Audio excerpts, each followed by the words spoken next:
तहरीक इंसाफ का 9 मई और 26 नवंबर के वाकयात पर 2 इंक्वायरी कमीशन एक हफ्ते के अंदर अंदर बनाने का मुतालबा।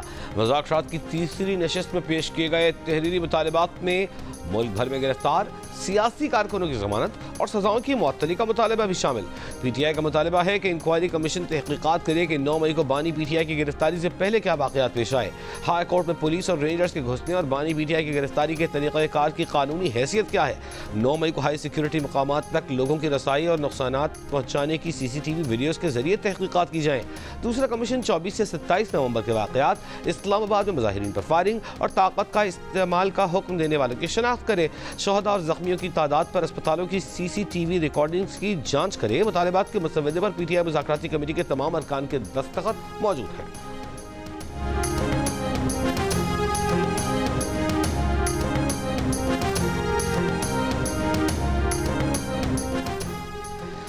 वज़ीर आला खैबर पख्तूनख्वा अली अमीन गंडापुर ने तस्दीक की है कि आर्मी चीफ से पेशावर में सियासी कायदीन की मुलाकात में चेयरमैन पीटीआई बैरिस्टर गौहर भी मौजूद थे। वज़ीर आला कहते हैं जब ओपन मुज़ाकरात हो रहे हैं तो बैकडोर मुज़ाकरात की क्या ज़रूरत, शुकूक व शुबहात होते तो मुज़ाकरात का हिस्सा ही ना बनते, जब बैठते हैं तो कुछ सोच कर ही बैठते हैं।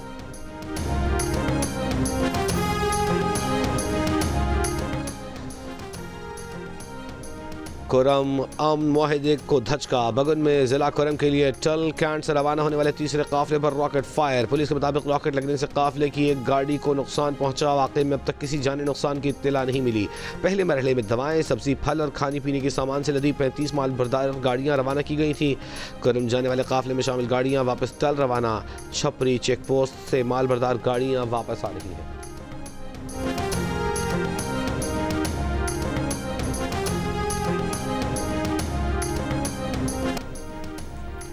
लाहौर में आसान कारोबार फाइनेंस और आसान कारोबार कार्ड्स की इफ्तिताही तकरीब। वज़ीर आला पंजाब मरीम नवाज ने खिताब में कहा कि 3 करोड़ रुपए तक का कर्जा बिला सूद मिलेगा। जिनको 3 करोड़ से ज़ायद का कर्जा चाहिए वो भी अप्लाई कर सकते हैं। कर्जा मिलने के बाद भी अगर कोई मुश्किल आती है तो हम मदद करेंगे। छोटे और दरमियाने दर्जे के कारोबार को सहूलियात फराहम करेंगे। उन्होंने कहा कि नवाज शरीफ की हुकूमत में मईशत बेहतर हुई थी और दहशतगर्दी का खात्मा हुआ। 2018 के बाद मईशत को तबाही से दोचार किया गया। मईशत दोबारा बेहतरी की जानिब गामज़न है।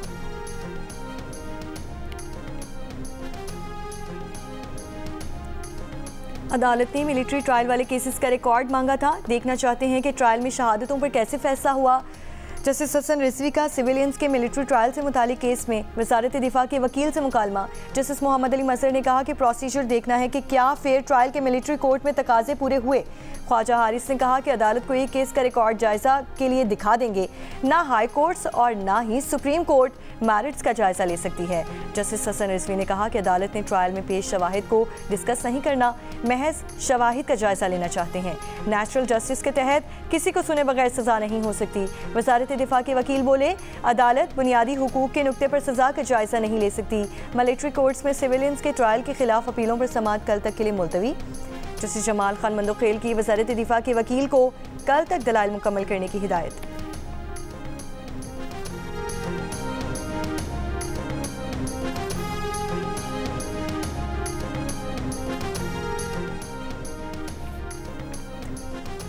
हमास और इसराइल के दरमियान गजा जंगबंदी का मुआहदे के ऐलान के बाद भी इसराइली बर्बरी जारी। इसराइली फ़ौज के गजा पर ताज़ा हमलों में मुतादिद बच्चों समेत 40 फ़लस्तीनी शहीद। इसराइल और हमास के दरमियान जंगबंदी और यरगमालियों के तबादले का मुआहदा तय पाया है। मुआहदे के बाद इसराइल और फ़लस्तीन के शहरियों का जश्न। कतरी वज़ीर आज़म ने कहा कि सीज़ फायर पर अमल एतवार से होगा। 6 हफ्तों की जंगबंदी पर अमल दरामद 3 मराहिल में किया जाएगा। मरहलावार सिविलियन कैदियों का तबादला और जंग के खात्मे पर मुज़ाकरात होंगे। दूसरे मरहले में इसराइली फ़ोर्स के कैदी हमास रिहा करेगा और गजा के अवामी मकामात से इसराइली फ़ौज का इनखला होगा। तीसरे मरहले में इसराइली फोर्सेस का गजा से मुकम्मल इनखला और गजा की तामीर नौ पर काम किया जाएगा। इसराइली वज़ीर आज़म की अमरीकी सदर जो बाइडन और डोनाल्ड ट्रंप से गुफ्तगू, डील पर इज़हार तशक्कुर।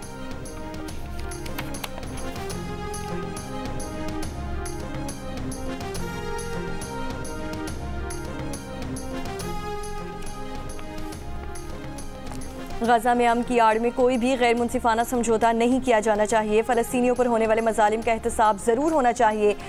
सेनेटर शरी रहमान का इसराइल और हमास की गजा में जंगबंदी पर रद्द-ए-अमल। कहा, हकीकी अमन के लिए ज़रूरी है कि फ़लस्तीन के अवाम के हुकूक, ज़रूरियात, मफादात का एहतराम किया जाए। दुनिया यकीनी बनाए कि जंगबंदी का मुआहिदा देर पा हो और उसमें इसराइल के वक्ती मफादात ना हो।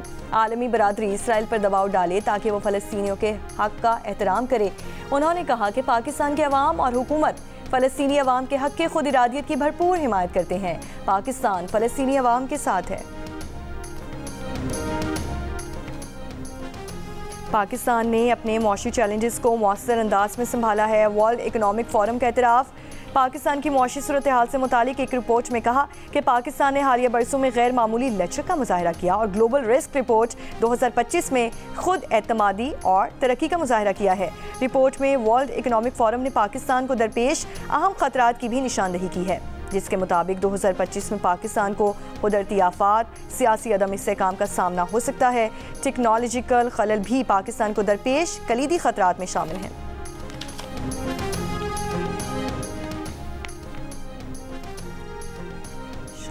पेशावर में बीवी के मुबैना कत्ल के इल्ज़ाम में शौहर गिरफ्तार। मकतूला की 22 दिन पहले शादी हुई थी। पुलिस के मुताबिक मकतूला के शौहर ने वाक़े को खुदकुशी का रंग दिया था। मकतूला के वालिद की दरख्वास्त पर शौहर बिलाल हैदर को गिरफ्तार कर लिया गया। मकतूला के गले पर निशानात मौजूद हैं। मेडिकल रिपोर्ट का इंतजार है। मुंबई के इलाके बैंड्रा में भारतीय अदाकार सैफ अली खान अपने घर में घुसने वाले नामालूम शख्स के हमले में जख्मी, अस्पताल में जेरे इलाज, हालत खतरे से बाहर, हमलावर फरार। वाक़े की FIR दर्ज कर ली गई है। अस्पताल के COO के मुताबिक सैफ को 6 जख्म आए हैं, जिनमें से 2 गहरे हैं और 1 रीढ़ की हड्डी के करीब है। वालिद से मुलाकात के लिए इब्राहिम और सारा अली खान भी अस्पताल पहुंच गए। भारतीय पुलिस के मुताबिक नामालूम शख्स की घर में घुसने की कोशिश पर अदाकार और हमलावर में हाथापाई के दौरान हमलावर ने सैफ अली खान पर चाकू से हमला कर दिया। हमले में मुलाजमा भी जख्मी। मीडिया रिपोर्ट के मुताबिक पुलिस सैफ के घर के 3 मुलाजमीन से तफ्तीश कर रही है, जबकि CCTV वीडियो की जांच भी की जा रही है।